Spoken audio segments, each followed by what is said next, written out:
Ropeway अगर बनेगा राणा जी, तो आप ये मानो कि रोपवे जहाँ जहाँ से जाएगा उससे पता नहीं कितने गांव प्रभावित होंगे।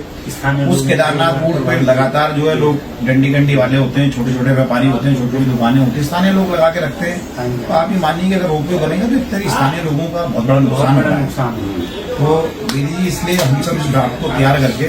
हाईकोर्ट में दाखिल करेंगे और एक याचिका लगाकर जो ये बन रहा है, हम बनने का विरोध नहीं कर रहे हैं, लेकिन एक वैकल्पिक व्यवस्था बनाई जाए जिससे जो स्थानीय व्यक्तियों को रोजगार चल रहा है वो प्रभावित।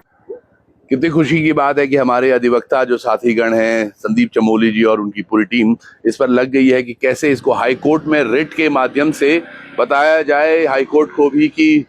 माननीय न्यायालय जो ये चीजें बनने जा रही हैं, जो परियोजना की बात हो रही है, इससे स्थानीय बहुत गंभीरता से इम्पैक्ट होने वाला है और पहले ही हमें इसमें प्रिकॉशंस के नाम पर सभी लोगों को आजीविका के लिए सुदृढ़ करना होगा, चाहे वो यहाँ पर CSR के माध्यम से बनने वाले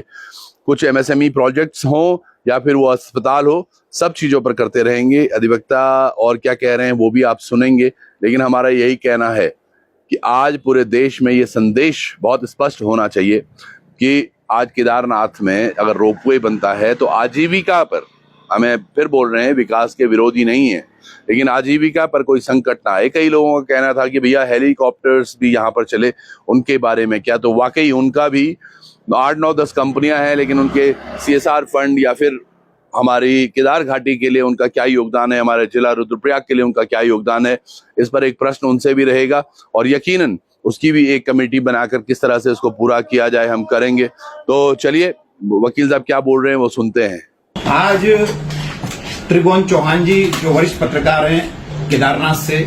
उनके द्वारा हम अधिवक्ता साथियों को अवगत कराया गया कि केदारनाथ में सरकार एक रोपवे बनाने जा रही है। वो रोपवे अगर केदारनाथ में बनता है तो लगभग 10 से 15 हजार आदमी उस रोपवे से प्रभावित होंगे। सीधे सीधे तौर पर अगर हम समझें तो उनके रोजगार में कहीं न कहीं वो रोपवे एक संकट खड़ा करेगा, क्योंकि पूर्ण रूप से केदारनाथ के लोगों की आर्थिकी यात्रा से जुड़ी हुई है और अगर यात्रा रूट पर रोपवे बनता है, लंबा रोपवे सरकार बनाने जा रही है, अगर रोपवे बनता है तो जो कंडी वाले साथी हैं, जो स्थानीय व्यापारी फंड लगाते हैं, हमारे घोड़े खच्चर वाले साथी हैं, उनके व्यापार पे कहीं ना कहीं असर पड़ेगा। तो आज हम सब साथी मिलकर एक ड्राफ्ट को तैयार कर रहे हैं। हमें इसकी पूर्ण जानकारी और अन्य डॉक्यूमेंट्स जो है वो त्रिभुवन चौहान जी के द्वारा अवेलेबल कराए गए, उनके द्वारा भी एक ड्राफ्ट हमें भेजा गया। उस ड्राफ्ट पे और चीजें जोड़कर हम एक बहुत जल्दी एक माननीय न्यायालय में एक रिट पिटीशन दाखिल करने जा रहे हैं। उस जनहित याचिका में हम ये बताएंगे माननीय न्यायालय हाईकोर्ट नैनीताल को कि किस प्रकार ये रोपवे जो सरकार के द्वारा बनाया जा रहा है वो हमारे केदार घाटी को लोगों को प्रभावित करने जा रहा है। इसलिए हम सब एक ड्राफ्ट तैयार कर रहे हैं और बहुत जल्दी एक जनहित याचिका माननीय न्यायालय में दाखिल करेंगे।